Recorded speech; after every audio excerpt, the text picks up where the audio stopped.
Okay, welcome back. So, let's go ahead and see. You can see my screen now. Cool. So, we're going to be working on voltage division today. So, this example is fairly easy and fairly simple to do KV and KCL with, but in a much more complicated circuit, voltage division will be your best friend. All right. So, I went ahead and gave you a voltage divider formula. I'm going to explain verbally how we use it and what the different parameters are. All right. Now, I have this Vx right here. Vx is going to be the voltage uh, which I want to calculate. All right, so let's say, for example, in this one, we're going to calculate V2. So we're going to find voltage V2. So when we're doing that, I'm going to end up having the resistance of my V2 divided by my Req as seen by my source. All right, and I have a little asterisk next to the source just because when we say source, it doesn't always mean this source right here. This is just our regular circuit, no modifications done to it. I have that 380 volts. Now, if I were to have this node voltage, which should be a new concept as of right now, if I have this node voltage called V1, this V1 is actually going to be V source. Because what I'll do is I'm going to say that this voltage, this node voltage right here, gets distributed into these resistors, or it gets split up evenly between these resistors. Therefore, I can say it's some portion of it. These are the voltage drops of that V source is going to be little segments of the voltage drops from the 40 kilo ohm, and the 60 kilo ohm resistors. All right. So, without further ado, let's begin. It's best to learn by example. So I'll try to be as descriptive as possible when going through. So I'm going to iterate through a couple different circuits. My first circuit, I'm going to still keep my 380 volt source. I'm going to keep in my 75 kilo ohm resistor. I'm going to keep in my 25 kilo ohm resistor.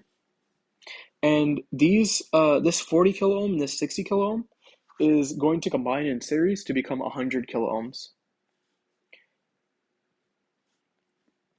So this will be a 100 kilo ohm resistor. Now, I've lost my information about V2 as of now, but what I want to do is define a voltage V1. Now, this branch voltage, or this node voltage right here, will be the exact same one in our original circuit. And I'm always going to be referencing our original circuit as kind of like a map on where to go. All right, so I'm going to call this guy right here V1. Now what I want to do is iterate through another circuit. Let's just label for tidiness, C1, C2,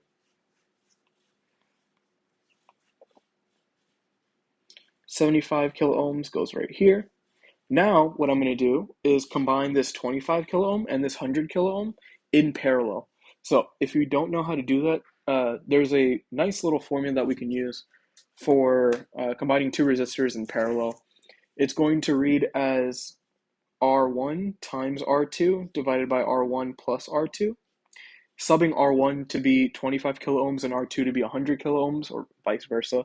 We're going to end up getting that the resistance, which is 25 kilo ohm in parallel with 100 kilo ohms, gives us 20 kilo ohms. 20 kilo ohm. All right. Now, like I said, this V1 is the exact same V1 as seen in my circuit above and my original circuit. All right.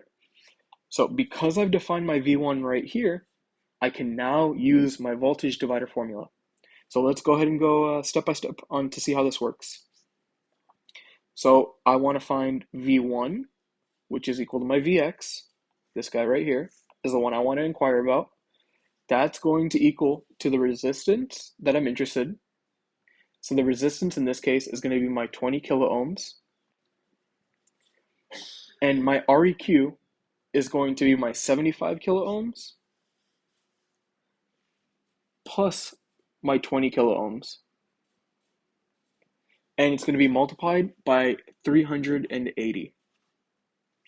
So I'm going to have my 75 kiloohms plus my 20 kiloohms, which is my REQ, and my incoming source, like I said, is 380. The 380 is being split up and maintained by KVL within this loop, so I can use this source to distribute out. All right? Multiply by 380 volts. And in doing this, for my V1, I should get 80 volts. Therefore, V1 equals to 80 volts. I keep repeating these the same things over and over again because I really want it to stick. All right, my V1 is 80 volts. That means that V1 here equals to 80 volt. V1 here equals to 80 volt. All right, now what we're going to do is treat this 80 volt as some source. So let's just make a little annotation, V1 as source, and source in quotation marks. Source actually refers to a node voltage.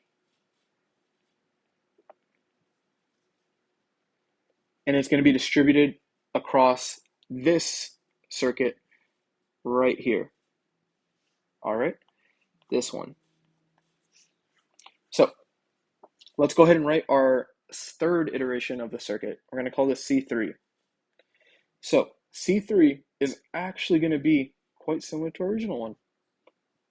I have my 75 kiloohm, 75K. I have my 25 kiloohm. Let me write that a little bit neater.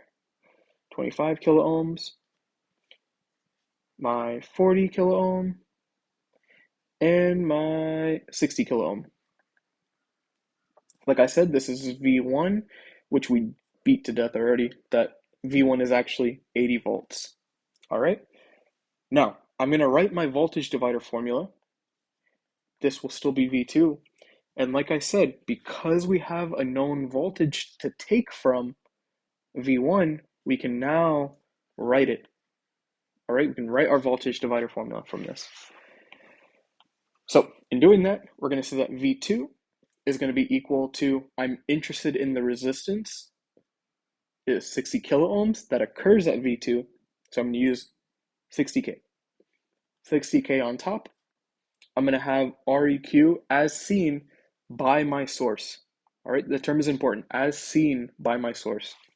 If my source is here, I only want to consider these resistors. I'm not going to talk about the REQ as seen by this entire circuit. All right, it might be tempting to look at it that way, but if we're using this methodology of this node voltage only sees the voltage being distributed between these two elements.